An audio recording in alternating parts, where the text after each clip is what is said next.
We've got more quick hits, Nedum. Let's go, my Let's friend. go. Nicolas Jackson won't be punished after what looked like a slap in one of the Nottingham Forest player at the weekend. Do you think he's lucky? Do you know, I do think he's lucky. I do think he's lucky because even though like football is this big match or sport, there's certain things that you can't do. Really? You can't raise your hand, right? No, We you can't raise your hand, especially like it's on video. I know, everybody can see it. That's why I was surprised because I really expected him to... Yeah, if that was going on during the game and he's on the field, he's likely going to get a red card. Yeah. If the referee either sees it or the video assistant referee sees it. So for them to see it now and to say, oh no, it's fine, we'll just move on. I don't know whether that's due to some administrative thing or whatever, but yeah, he's lucky there. I think Chelsea will get a fine for not controlling their players or whatever it is, like 25,000. I've got to say, with that not controlling your players thing. Yeah, is that a thing even? Like, it is, yeah, because from when I played, that happens when 2 or more players come close to a referee. Okay. So it's very tough sometimes. Like when 5 of you are really annoyed, it's like, oh, unfortunately, with 4 of us got to wait back here because otherwise the club get fined. So it's whether it's 2 people or 20. But there's argy-bargy with the other team. That's nothing because the ref comes to separate people. Your English is so good. To drop an argy-bargy is class. I love an argy-bargy. I love that. I love that expression. That's very, very good. It's a weird one, but you know, they pay the money. So, Jules, as we are talking right now, whatever time this is, Erik Ten Hag is still the Manchester United manager, yeah? Somehow he is still, Neds. With Thursday morning, recording this show.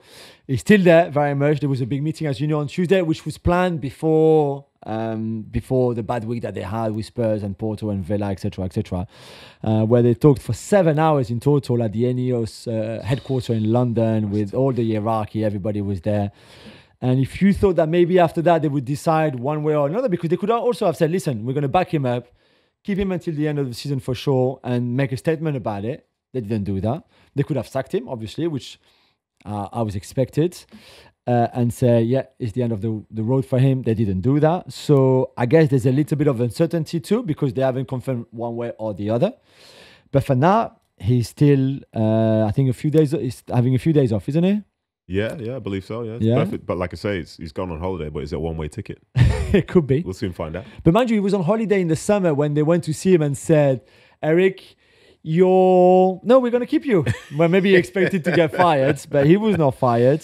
Okay. Whatever happened in that meeting, Nathan, I don't know how anyone in that meeting could have said something positive about Erik Ten Hag, apart from maybe the fact that, yes, it would cost a lot of money to sack him.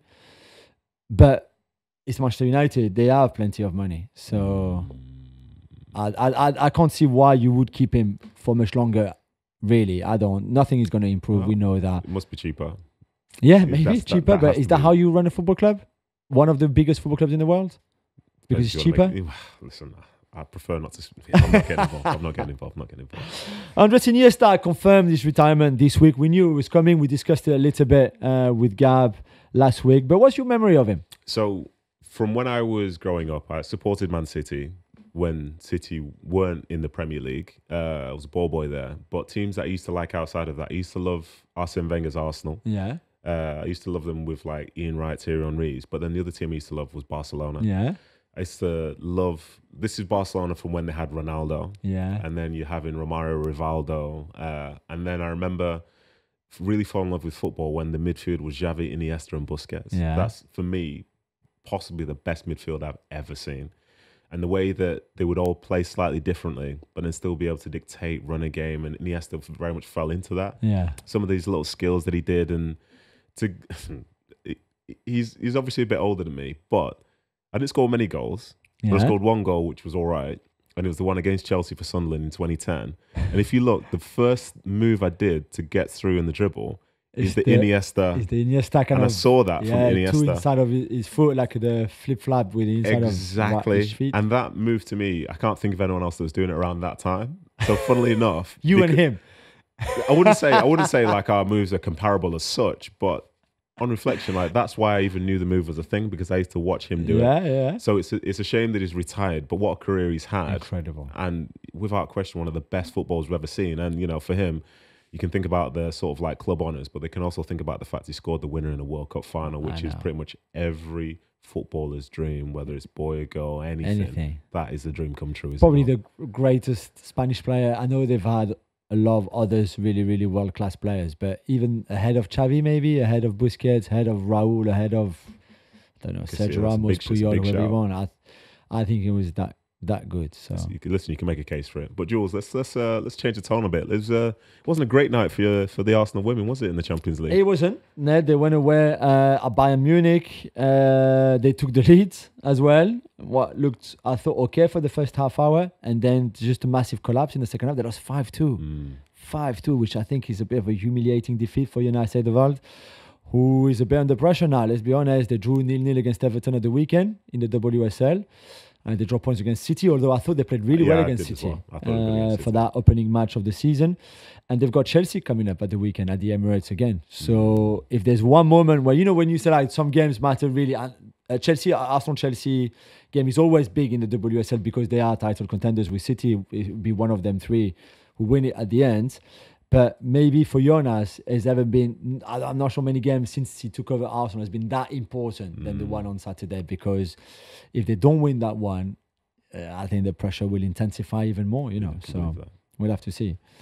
More Manchester City even for you, Nedum. Not just because you're here, because they are a lot in the news right now. And not so good news, not as good as the Champions League one that we discussed earlier, because Chiki Begaristain, who is the sporting director at the club, who's been there for the last 11 years or 12 years even, has decided to leave the club at the end of the season. When you think about how much the club has changed from when he arrived to where he's at today, when you think about the managers that have been in play and the importance of him to Pep Guardiola across all those years. Yeah.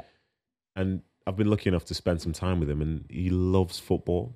He loves connecting with people. We were doing there was a point where we were having to do like an interview in this media room. And we were doing it, but out the window, there was a Youth Cup game, and you could see he was just itching to go out there and just watch the Youth Cup game. I know. And that's him. Like, football is his love. All the things, some of the other things around it, he can do very, very well, but he wants to be engaged. He wants to be helping individuals, helping staff, trying to play football the right way. Yeah. And I think he's a huge part in why Guardiola's been there and why Guardiola's been so successful. So a lot of people might not know who he is, but everyone who's worked at the football club in that 11 years know exactly who he is, because he's touched the lives of all of them. So him leaving is a big blow, and they'll obviously try and replace him.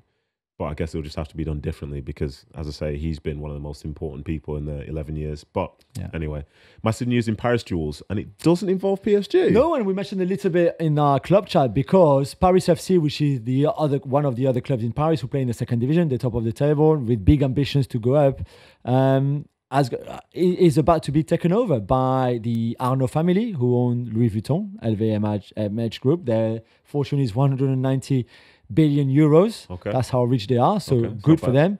And also minority shareholder of the Red Bull Group. So you can add to Bragantino, your favorite club in Brazil, and Leipzig and Salzburg. You can also add Paris FC very soon. So a very exciting time, I think, if you're a Paris FC fan. Neds, we've had a very sad news last night on Wednesday night with the news of the passing of George Baldock at the age of 31. Yeah, it's heartbreaking for somebody that young to lose their life. And for me personally, having played in leagues that he's been in and also played with people who he's played alongside, I know that there are a lot of people very, very sad today. People who held him dearly, really close with him, really enjoyed playing with him, loved him as a person. And I just feel bad for his family, all his friends. It's a real shame. It's a real shame. And as you said, it's 31 years of age. You know, any sort of breaking news announcement where somebody's passed and you see them being so young, it is heartbreaking. I just hope that people can recover as soon as they can. But I'd imagine this could potentially take a lifetime. Yeah, we obviously not have many details yet of what happened and everything. He played for Sheffield United in the Premier League, went up from the lower leagues, signed for Panathinaikos, in the summer because he had Greek relatives in his family. He was allowed to play for Greece.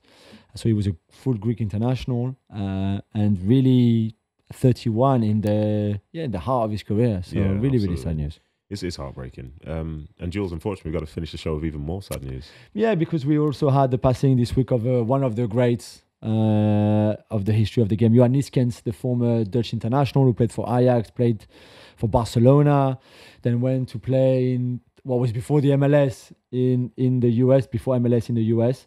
One of the, I think, best players that we've seen, certainly players that have changed the game. Not many players can say that they've changed the games in a way, but him with Johan Cruyff and Rinus Michels, of course, Michels being the manager of this total football Dutch team of the 70s. 74 World Cup finals, 78 World Cup finals, and Nieskens was very much at the heart of it. Cruyff was the brains and the genius behind it, and Nieskens was his assistant, his number two, really. And I think for a long time, Nieskens was seen as Johan, the second Johan, because there was Cruyff at Ajax with him, then at Barcelona with him, and he was the other Johan. I think sometimes that was maybe a blessing because he could let Cruyff guide him and he could do all the job that Cruyff wanted. And sometimes maybe a more of a curse because I think he maybe would have loved a bit of a bigger role, but Cruyff was always the better and the smarter player. But what a player, maybe the first real box-to-box player in the game, even before it became an English thing, because he had this incredible fitness and the running capacities and brains of football that he could play any positions almost. And it was great. And he never won the World Cup, which is obviously the biggest regret, I think, in his career, but won pretty much everything else. So an incredible career, really. And a player that I think should be remembered exactly the way it was. In a way, was part of a revolution in football that the Dutch brought in the 70s. Absolutely, yeah. Neds, thank you so much for coming down, man, from all the way from Manchester. It was great to have you here. It was a really, really good show. We'll be back on Monday, of course. Gab will be back, and the international break will be in full swing. We'll have loads of games in the Nations League, in the Copa, in the South America qualifiers for the World Cup as well, in Africa, everywhere. Loads of games. So we'll review all of that with Gab on Monday. And until then, as Gab always said, love yourself, love your neighbor, love the game, or something like that.